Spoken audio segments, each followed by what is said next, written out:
La réunion annuelle de la famille Peterson battait son plein dans le manoir en bord de mer de l'oncle Richard à Newport, un témoignage de 12 millions de dollars à l'ancienne fortune et aux attitudes encore plus anciennes. Le soleil de juillet scintillait sur l'Atlantique, presque aussi brillamment que les diamants Van Cleef & Arpels de tante Margaret, tandis qu'elle tenait court sur la véranda en bois d'ipé brésilien, prononçant son jugement sur Amy, la brebis galeuse de la famille. « Regarde-le », murmura-t-elle théâtralement à ma cousine Victoria, sa voix portant délibérément à travers la terrasse comme une dague sociale parfaitement ciblée.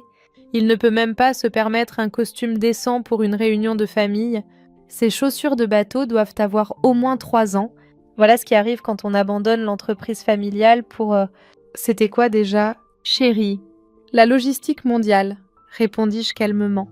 Sirotant mon yo pendant que d'autres savouraient des bouteilles de Krug à 2000 $, mes chaussures de bateau Sperry usées et ma chemise en lin simple étaient un choix délibéré. Bien qu'ils ne le sachent pas encore, la montre Patek Philippe cachée sous ma manche valait plus que la plupart de leurs voitures. L'oncle Richard émergea de sa cave à vin climatisé, ses cheveux argentés brillant au soleil, alors qu'il berçait une bouteille de Lafite Rothschild 1982 comme un nouveau-né. James. Mon garçon, toujours à jouer avec tes cargos? Comment ça se passe pour toi? Toujours à affréter ces petits navires porte-conteneurs? Le clan Peterson réuni se tourna pour assister au rituel familier, les membres prospères de la famille rappelant à l'étranger sa place. Ils formaient une sacrée collection, des banquiers d'investissement en costumes sur mesure, des manias de l'immobilier dégoulinant de luxe décontracté, des gestionnaires de fonds spéculatifs vérifiant les cours boursiers sur leur téléphone Bulgarie, l'ancienne fortune rencontrant la nouvelle, avec moi apparemment sans le sou. Ma cousine Rebecca ajusta son foulard Hermès, me lançant un regard de pitié. « James, chérie, je connais une excellente chasseuse de tête. Elle est spécialisée dans la réhabilitation professionnelle. Pour les gens qui ont fait des choix malheureux, les affaires prospèrent. » Dis-je simplement, observant les bateaux dans le port en contrebas, un navire particulier, caché derrière la plus grande jetée de la marina, me fit légèrement sourire. 300 pieds d'innovation maritime qui allaient bientôt bouleverser leur hiérarchie sociale soigneusement construite, prospérer. Mon cousin Bradley ricana, ajustant sa Rolex Daytona, le même modèle que j'avais décliné lorsqu'il m'avait été offert par le PDG de Rolex lui-même le mois dernier. La dernière fois que j'ai vérifié, ta petite entreprise de transport maritime n'était même pas cotée en bourse. Pendant ce temps, mon fonds spéculatif vient de dépasser les 10 milliards d'actifs, milliards, avec un M, cousin. Au cas où tu aurais oublié comment compter les zéros, je recaille poliment la tête, me souvenant de la réunion de la semaine précédente avec les plus gros clients de Bradley. Ils s'étaient montrés très intéressés à déplacer leurs investissements vers un endroit plus innovant. Le nouveau système logistique automatisé de mon entreprise avait attiré leur attention, surtout après avoir révolutionné 3 routes maritimes majeures. James. Ma mère intervint, son bracelet de tennis captant la lumière alors qu'elle touchait mon bras, essayant d'être diplomate. Nous nous inquiétons juste pour toi. Tu avais tant de promesses à la Harvard Business School avant d'abandonner pour lancer cette aventure majeure de ta promotion. Des offres de Goldman Sachs, McKinsey. Abandonner est un mot fort, corrigeai-je. Observant un vol d'oiseaux marins tournoyer au-dessus du port, je préfère dire saisir une opportunité. Parfois, les plus grandes opportunités ne viennent pas avec des en-têtes prestigieux. Opportunité. Le rire de tante Margaret tinta comme des glaçons dans du cristal baccarat. Chérie, l'opportunité, c'est ce que tu as abandonné. Richard t'a offert un poste de vice-président chez Peterson Financial, bureau d'angle. Package de bonus à 7 chiffres, allocation pour maison d'été. Au lieu de ça, tu fais quoi? Affréter des bateaux de pêche, transporter des conteneurs. Vraiment, James. C'est indigne du nom de la famille. Quelque chose comme ça, acquiesçai-je doucement. Vérifiant mon téléphone alors qu'un message arrivait, le texte du capitaine était bref. En position, monsieur, prêt quand vous l'êtes. Les 28 membres d'équipage sont en attente. Hélicoptère ravitaillé et prêt. Victoria sirota son champagne. Sa nouvelle bague de fiançailles d'un prince européen mineur scintillant à la lumière. Au moins, dis-moi que tu as abandonné cette idée ridicule de technologie de navigation autonome. Comment tu l'appelais déjà? L'avenir de la logistique maritime. L'avenir est plus proche que tu ne le penses, répondis-je. Mais l'oncle Richard m'interrompit, faisant tournoyer son vin avec une sophistication maîtrisée. Tu sais, fiston, cette offre tient toujours niveau d'entrée. Bien sûr, on ne peut pas te faire sauter directement à la vice-présidence après ta phase expérimentale, mais il est temps de revenir dans le vrai monde des affaires, apprendre l'entreprise familiale de zéro. Comme je l'ai fait, je jetai un œil à ma montre, une Philippe Dufort apparemment simple qui valait plus que la voiture de l'oncle Richard. Il ne reconnaîtrait pas la marque. Seuls 10 existaient au monde et 3 appartenaient à des milliardaires technologiques qui avaient supplié d'investir dans mon entreprise. En fait, je dois m'absenter un instant. J'ai un appel à prendre au sujet d'une livraison. Livraison. Victoria ricane, ajustant son bracelet Cartier. Quoi ? Des cannes à pêche livrées en retard. Ou un de tes petits conteneurs est tombé du bateau. Pas exactement, répondis-je, me dirigeant vers le bord de la terrasse. En parlant de bateau, pile à l'heure, un yacht massif commença à apparaître de derrière la jetée. Même à cette distance, son échelle était impressionnante. 300 pieds d'architecture navale de pointe, d'un blanc éclatant contre l'eau bleue, des panneaux solaires scintillaient le long de ses flancs, et l'hélisurface sur le pont supérieur semblait prête à l'action. Le bateau faisait passer le yacht de luxe de 80 pieds de l'oncle Richard pour une chaloupe. Mon Dieu, souffla l'oncle Richard, oubliant son vin. Ça doit être le nouveau vaisseau de Jeff Bezos, ou peut-être ce prince saoudien qui était dans les journaux, celui qui a acheté cette équipe de football. Regarde les lignes de ce bateau, siffla Bradley. Une pointe d'envie professionnelle dans la voix, ça doit être le nouveau modèle Lursen. J'ai entendu dire qu'ils n'en ont fabriqué que 3, tous vendus à des milliardaires avant même le début de la construction. Le yacht se rapprocha, son nom devenant visible à la proue en lettres élégantes, posées à la feuille d'or, brebis noire. Mon téléphone sonna. Je répondis en mettant sur haut-parleur, laissant tout le monde entendre. « Monsieur Peterson, ici le capitaine Martinez, votre yacht. Brebis noire. Est prêt pour votre inspection, monsieur ?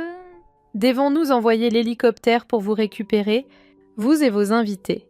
Le chef a préparé un déjeuner pour 30 personnes et le sous-marin est prêt pour les excursions de l'après-midi. » Le bruit de la bouteille de vin à 1000 $ de l'oncle Richard se brisant sur le pont fut remarquablement satisfaisant, presque autant que de voir le collier de diamants de tante Margaret s'accrocher à son foulard de soie alors qu'elle se tournait pour me fixer.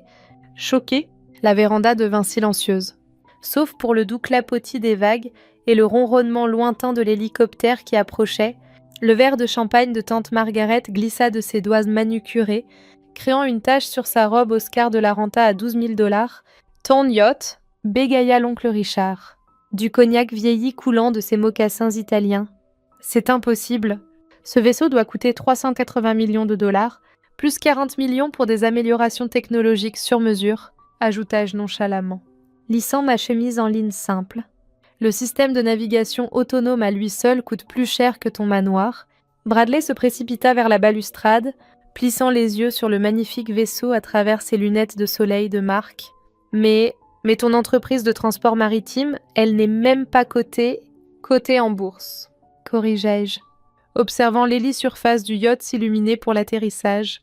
Nous sommes restés privés, plus efficaces. La dernière évaluation nous place à environ 18 milliards, avec un M. Cousin, puisque tu aimes tant compter les zéros, le prince européen mineur de Victoria manqua de s'étouffer avec son caviar. 18 milliards. Pour une entreprise de transport maritime, pour une entreprise de technologie maritime, expliquai-je alors que l'hélicoptère élégant approchait. Ces idées ridicules de navigation autonome, elles ont révolutionné la logistique mondiale. Nos systèmes de navigation par intelligence artificielle contrôlent maintenant 40% des voies maritimes internationales. Tous les grands ports utilisent de notre logiciel d'automatisation. Mon téléphone vibra à nouveau. Je le mis sur haut-parleur. Monsieur Peterson, le secrétaire au transport confirme le dîner à bord ce soir. Le ministre maritime chinois demande s'il peut se joindre à nous. Et M. Musk a envoyé une autre offre d'acquisition. Refusez l'offre d'Elon, répondis-je, savourant la pâleur du visage de l'oncle Richard face à mon rejet désinvolte de l'homme le plus riche du monde. Dites au secrétaire que 19 h convient. Et bien sûr, le ministre est le bienvenu. Le chef connaît leurs préférences.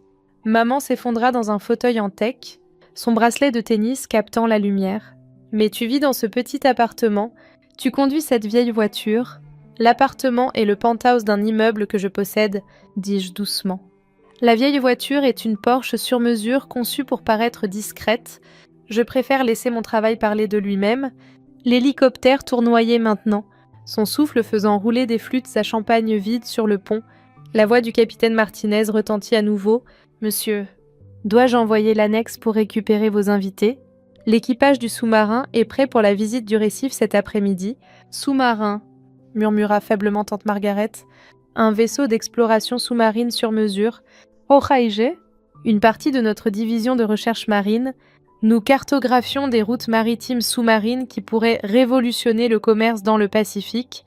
Le gouvernement japonais est particulièrement intéressé. L'oncle Richard retrouva sa voix, bien qu'elle tremblât légèrement. L'offre de vice-présidence vaut moins que ce que je gagne en intérêt par heure, conclus-je gentiment. Mais j'apprécie le geste. Au fait, tu devrais peut-être déplacer tes investissements du fonds de Bradley bientôt. Son plus gros client a signé avec nous la semaine dernière. Le poignet orné de la Rolex de Bradley, ça fait ça. Quoi ? Ils ont été très impressionnés par notre algorithme d'investissement basé sur l'IA, expliquai-je. C'est un projet annexe. Vraiment, il utilise nos données de transport pour prédire les tendances du marché. Il ne s'est jamais trompé. L'hélicoptère atterrit sur la pelouse de l'oncle Richard, sa surface noire luisante ornée du logo de mon entreprise. Le pilote sortit, impeccable, dans un uniforme impeccable, et ouvrit la porte de la cabine avec une révérence. « Monsieur !» appela-t-il par-dessus les rotors qui ralentissaient. « Le chef du yacht veut savoir si vos invités ont des restrictions alimentaires pour le service de caviar. Il a préparé de l'Almos Beluga et l'Ostra doré rare que vous avez obtenu le mois dernier. » Le prince de Victoria laissa tomber sa flûte à champagne. « Ostra doré. Ça coûte plus que ton titre ? Je crois, souris-je, bien que l'argent ne soit pas vraiment le but, le succès. Ce n'est pas ce qu'on peut acheter, c'est ce qu'on peut construire. » Mon téléphone sonna avec un autre message. La voix de l'assistant était apologétique. « Monsieur, Forbes a besoin de confirmer certains détails pour leur article de couverture. Il l'appelle le milliardaire brebis noir. Comment un décrocheur de Harvard a révolutionné le transport maritime mondial. De plus, le comité Nobel en économie a envoyé sa notification préalable. Le coucher du soleil peignit l'Atlantique en or, alors que nous nous tenions sur le pont supérieur de la Brebis Noire. L'hélicoptère était soigneusement rangé en dessous. Les 300 pieds d'innovation maritime du yacht faisaient passer le précieux vaisseau de l'oncle Richard pour un jouet de bain depuis notre point de vue. Derrière nous, le personnel en uniforme impeccable servait des boissons valant plus que les paiements mensuels de voitures de mes cousins, encore du Macallan 1926. « Monsieur, le chef steward s'approcha avec une bouteille valant plus de 2 millions de dollars, ou peut-être du Louis XIII Black Pearl pour vos invités. Le Macallan ira ?» répondis-je. Observant ma famille essayer de comprendre leur nouvelle réalité, ils étaient dispersés sur des meubles de pont conçus sur mesure, chaque pièce valant plus que leur prétendue généreuse offre d'emploi à mon égard. L'oncle Richard fit tournoyer son verre en cristal, le même geste nerveux qu'il avait eu plus tôt, mais teinté maintenant de compréhension. « James, à propos de l'offre de vice-présidence, parlons de quelque chose de plus intéressant, » interrompis-je gentiment. Comme le fait que tes primes d'assurance maritime ont triplé le mois dernier quand nous avons refusé de fournir nos systèmes de sécurité à ta flotte, il manqua de laisser tomber son verre. C'était toi. Nos systèmes de navigation par IA réduisent les accidents de 97%, expliquai-je alors qu'un banc de dauphins jouait dans notre sillage. Les compagnies d'assurance facturent en conséquence pour les navires qui n'utilisent pas notre technologie. La plupart des grandes flottes ont signé avec nous il y a des mois. C'est pourquoi, interrompit Bradley, son esprit de gestionnaire de fonds spéculatifs rattrapant enfin, les actions de transport maritime du Pacifique ont chuté le dernier trimestre. Tu as perturbé toute l'industrie ?